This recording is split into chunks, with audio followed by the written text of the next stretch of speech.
Gyanmanjari model school દ્વારા ઇનામ વિતરણ કાર્યક્રમ યોજાયો. સિહોરની જ્ઞાનમંજરી મોડલ સ્કૂલ દ્વારા બંધન પાર્ટી પ્લોટ ખાતે માર્ગદર્શન સેમિનાર અને ઇનામ વિતરણ કાર્યક્રમ યોજાયો. આ કાર્યક્રમમાં નર્સરીથી 12 આર્ટ્સના વિદ્યાર્થીઓ વર્ષ દરમિયાન એકેડેમિક અને સહઅભ્યાસી પ્રવૃત્તિઓમાં વિદ્યાર્થીઓએ જે નંબરો પ્રાપ્ત કરેલ તેવા 500થી વધારે વિદ્યાર્થીઓને શાળા દ્વારા ઇનામ આપી પ્રોત્સાહન કરવામાં આવ્યા હતા.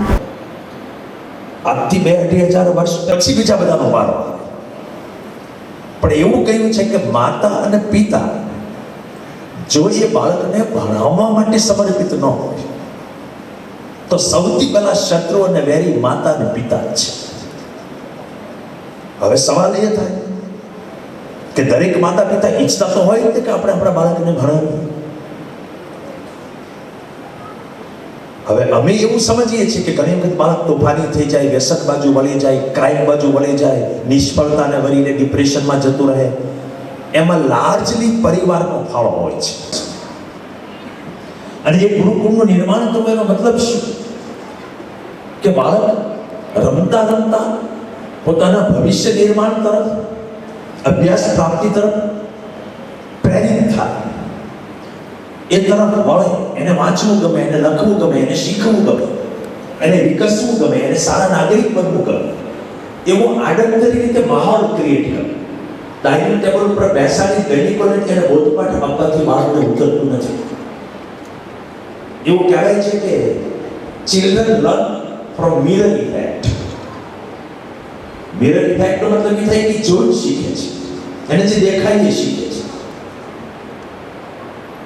અમે ગામડામાં મોટા થયા ત્યારે આવી કોઈ માતા પિતાને બહુ જ્ઞાન નહોતું, એટલે એ લોકો બીડીયું લેવાય અમને જ મોકલતા. આ પેલા કામ છે એમાં એકાએક ને કાંઈક દિલ લડાઈ કરશે. તોમાં એકલા આનંદ પ્રમોદ જ કરવાના. હું એનો વિરોધી નથી, પણ આખો સમાજ એક સરખો ન કરી શકે. આ વિદ્યાર્થીએ એનું ભવિષ્ય ઘડવાનું છે, એટલે એ તપના પીરિયડમાંથી પસાર થાય છે. અને જે તપ કરે એને ત્યાગ કરવો પડે, એને સંયમ રાખવો પડે. એટલે માતા પિતાએ ભણાવવા એનો મતલબ માત્ર ભણવા મોકલવા એ નથી થતો. એનો મતલબ એ થાય છે કે 24 કલાક ભણતર ચાલુ જ હોય, એમાં જેટલા કલાક આપણા ઘરમાં આપણા સંસર્ગમાં રહે છે એ દરમિયાન આપણામાંથી એ ભણવાની પ્રેરણા મળે, આપણામાંથી સારા ઇન્સાન બનવાની પ્રેરણા મળે, આપણામાંથી એક હકારાત્મક નાગરિક બનવાની પ્રેરણા મળે. એ જવાબદારી માતા પિતા તરીકે આપણી છે. એવું કીધું છે પેરેન્ટિંગમાં કે તમે તમારા બાળકને જેવા બનાવવા ઈચ્છતા હો એવા તમે બનો. That's it. બાકી કાંઈ કરવાની જરૂર નથી.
પૂરા વર્ષ દરમિયાન બાળકો દ્વારા જે અલગ અલગ એક્ટિવિટીઝ કરવામાં આવે છે અને અમારી સંસ્થા હંમેશા શિક્ષણની સાથે સાથે બાળકોનો દરેક પ્રકારમાં વિકાસ થાય એના માટે હંમેશા પ્રયત્નશીલ રહી છે. ત્યારે જે રીતે શિક્ષણ આપીએ છીએ એમની સાથે સાથે બાળકોને અલગ અલગ બધી એક્ટિવિટીઝ પણ સંસ્થાની અંદર કરાવવામાં આવે છે.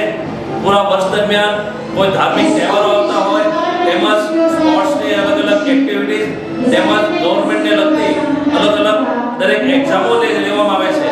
આ દરેક એક્ઝામ હોય કે એક્ટિવિટીઝ હોય, આ દરેકની અંદર જે બાળકોએ 1 થી 3 નંબર પ્રાપ્ત કર્યા હોય છે એ બાળકોને અમે અમારી સંસ્થા દ્વારા તેમજ સંસ્થા દ્વારા જે દર વીકલી ટેસ્ટ લેવામાં આવે છે એ ટેસ્ટની અંદર પણ 1 થી 3 નંબર જે બાળકોએ પ્રાપ્ત કર્યા હોય છે આ દરેક બાળકોને આજે અમારી આ એક સંસ્થા સિહોરની એક એવી મોટી સંસ્થા છે કે જેની અંદર 2000 કરતા પણ વિદ્યાર્થીઓ વધારે અભ્યાસ કરી રહ્યા છે. ત્યારે એટલા વિદ્યાર્થીઓમાંથી 400 કરતા પણ વધારે વિદ્યાર્થીઓ આજે અલગ અલગ પ્રવૃત્તિની અંદર નંબર મેળવ્યા છે. ત્યારે અમારા જ્ઞાનમંદિર વિદ્યાપીઠના ફાઉન્ડર ટ્રસ્ટી નાકાણી સાહેબ, પુરોહિત સર તેમજ અમારા સંસ્થાના પ્રિન્સિપલો, સ્ટાફગણની હાજરીની અંદર અને વિશાળ વાલીઓગણ પણ હાજર રહે અને આજે આ વિદ્યાર્થીઓને પ્રોત્સાહિત કરવાનો કાર્યક્રમ તેમજ એમના વાલીઓને માર્ગદર્શન એક સેમિનારનું આયોજન કરવામાં આવેલું હતું. તે માટે આજે બંધન પાર્ટી પ્લોટની અંદર અમારી સંસ્થા દ્વારા આજે સરસ કાર્યક્રમ કરવામાં આવ્યો. જેની અંદર વિશાળ સંખ્યાની અંદર વાલીગણ પણ ઉપસ્થિત રહે.